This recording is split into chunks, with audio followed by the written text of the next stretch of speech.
আলু বেগুন টমেটো দিয়ে দেশি ট্যাংরা মাছের খুব মজাদার একটা তরকারি রান্না করেছিলাম। আসসালামু আলাইকুম, কেমন আছেন আপনারা সবাই? চলে আসলাম আরও একটা নতুন রান্নার ভিডিও নিয়ে। রান্না করব দেশি ট্যাংরা মাছ দিয়ে আলু বেগুন টমেটো দিয়ে একটা ঝোল তরকারি। এই তরকারিটা রান্না করার জন্য একটু বেশি করেই সবজি কেটে নিয়েছি, কারণ আমার কাছে মাছের চাইতে মাছের সবজিগুলো মজা লাগে বেশি। আলু বেগুন টমেটো দিয়ে মাছগুলো দিয়ে নিলাম। এখন কাঁচামরিচ ফালি করা দিয়েছি, পেঁয়াজ কুচি দিয়েছি, জিরা আর পেঁয়াজ বাটা, হলুদ মরিচ ধনিয়ার গুঁড়া, স্বাদ মতো লবণ আর সয়াবিন তেল দিয়ে খুব ভালোভাবে হাতে মাখিয়ে এই তরকারিটা রান্না করব। আমরা কিন্তু ছোটোবেলা থেকেই শিখেছি ছোটো মাছগুলো এভাবে হাতে মাখিয়ে রান্না করা।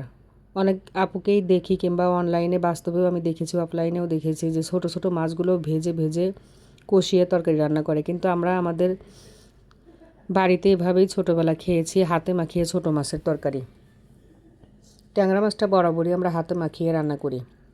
যদিও সবজির পরিমাণ একটু বেশি হয়েছে, প্রথমেই বললাম যে সবজি খেতেই আমার কাছে বেশি ভালো লাগে মাছের চাইতে। আর আমার বাচ্চারা তো একটা মাছও খাবে না, এই ট্যাংরা মাছ শুধু সবজিগুলো উঠিয়ে উঠিয়ে আর ঝোল দিয়ে ভাত খাবে। একদম সব জায়গায় ভালোভাবে যাতে মশলা চলে যায় এভাবে হাতে মাখিয়ে নিতে হবে। মাখানো হয়ে গেলে ঝোলের পানি দিয়ে নেব।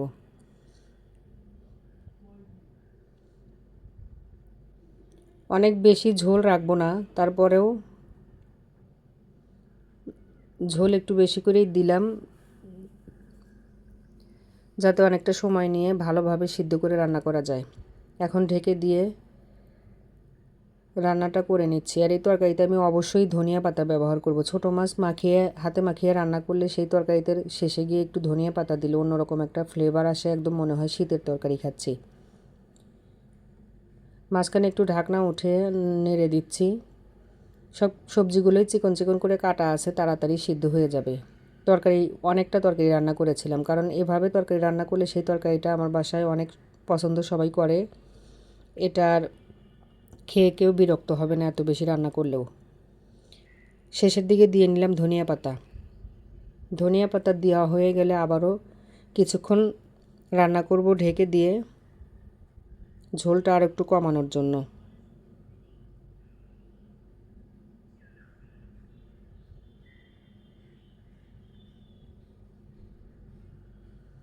এখন শুধু ঝোল পরিমাণ মতো হয়ে আসলেই তরকারিটা কিন্তু হয়ে যাবে। সব কিছুই দেওয়া শেষ, লবণও দেখে নিয়েছি। খুবই মজা হয়েছে তরকারিটা, এবং আমার বাচ্চারাও খাওয়ার সময় বলেছিল ছোটো মাছের এই তরকারিটা অনেক মজা হয়েছে। ঝোল আর সবজি দিয়ে ভাত অনেক টেস্ট।